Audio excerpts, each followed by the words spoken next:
ได้ก่อนเข้าได้ไหมเข้าไม่ได้รีสตาร์ทเครื่องเลยเข้าไปสู่ระบบรีสตาร์ทเครื่องดีเพราะว่าเครื่องมันจะแฮงตอนที่เราไปยุ่งกับอะไรมากๆก็ได้รีสตาร์ทเครื่องเลย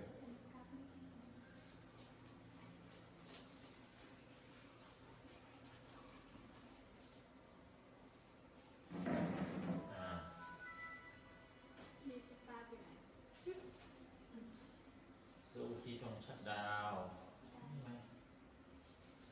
ใช่ไหมนี่นี่สตาร์ท นี่ไงโอเคมาตรงนี้นี่ไง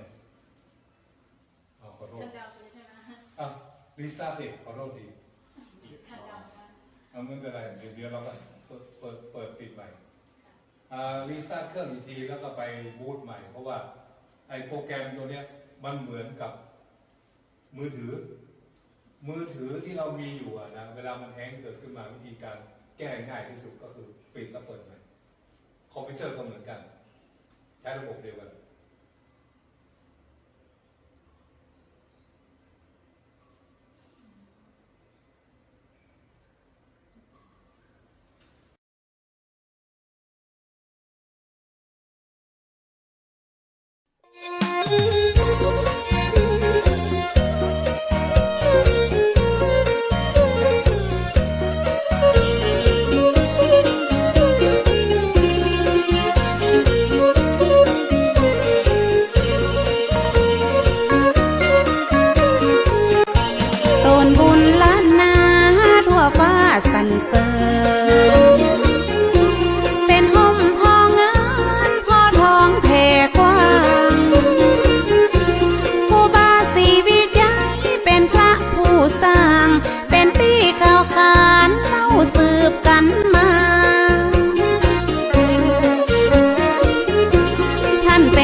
สร้างวัดสร้างวา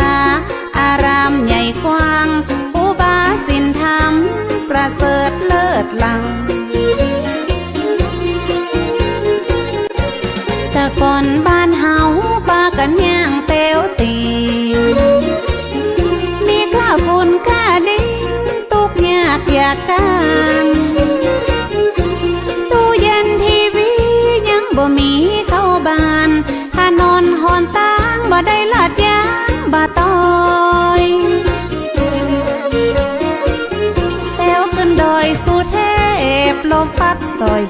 ยเป็นป่าเป็นดอยลัดตามห้อยห้อมหอยเป็นหมอกเป็นเหมยปัดเจยจุ่มหนึ่งแถว4-5 ชั่วโมงกว่าจะขึ้นไปถึงออกไหลซึ้งก็เหม็นผ้าเหม็นเสื้ออิดอ่อนกลางเขาพักยังเป็นเมื่อป่าเขาคุ้มคือเป็นห้องบางเงา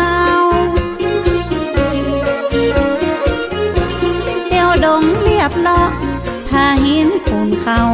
กว่าตีหมู่เฮาจะขึ้นไปใดครูบาศรีวิจัยต้านห่วงใยเจนลำหลวงศรีประกาศและกราบนมัสการนิมนต์ครูบาสินธรรมขอมาย่อยกึศสร้างว่าจะปักเสาไฟขึ้นไปแบบนั้นครูบาสินธรรมบ่ได้หับปากหับตาครูบาบอกเธอหูเหตุการณ์ต้องสร้างหนทางขึ้นไปถึงจะได้ถึงจะปักเสาไฟขึ้นไปง่ายครูบาศรีวิจัยว่าจะสร้างถนนอย่าหารถยนต์แต้วขึ้นบนหือได้หลวงศรีประกาศยกมือสาขึ้นไว้ว่าเฮาบ่มีเครื่องไว้เครื่องใจทุนแรงอย่าเอาหยังมาคูดปืดหินดินแข็งบ่มีเงินแสนเฮาตึงแป้งบ่ ใดครูบาเจ้าสีวิจัยท่านตึงบ่ไหวบ่หวัน แต่ว่าบุตรว่าดาตึงจะมาจ่อยแปลงห้อมใจห้อมแห้งจ่อยกันคึดกันสร้าง แต่บ่มีเงินเป็นแสนเป็นล้านจ่อยกันคึดสร้างมันตึงจะใหญ่ขึ้นมา ได้ปฐมมาเลิก10 นาฬิกาที่9 พฤศจิกา2477แม่นมันครูบาได้เป็นประธานขุดแถวทางเริ่มเก่าเอาขอบกมาจอกขุดดินถนน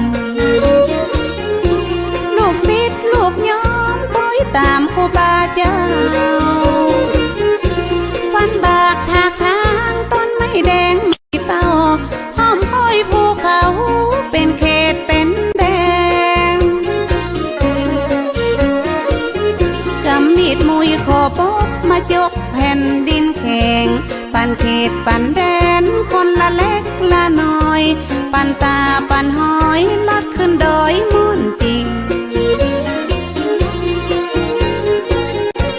จ้อยกันทุถากบะหินบะพาพาลาตกมาไผ่ตึงบะใจหิน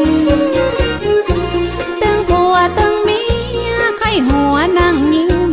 พาลาตกกิ้งไผ่ตึงบะจมสักกาคนที่มาจ้อยสร้างบุญต้วยกันบ่หวังเงินหวังคำปิกจอมปิกบานหวังกุศลผลน้ำสุขบานแต่หลังระยะเริ่มสร้างคนก็ซ้ำบ่หลายต้องเลี้ยงวัวเลี้ยงควายทำนาเกี่ยวข้าว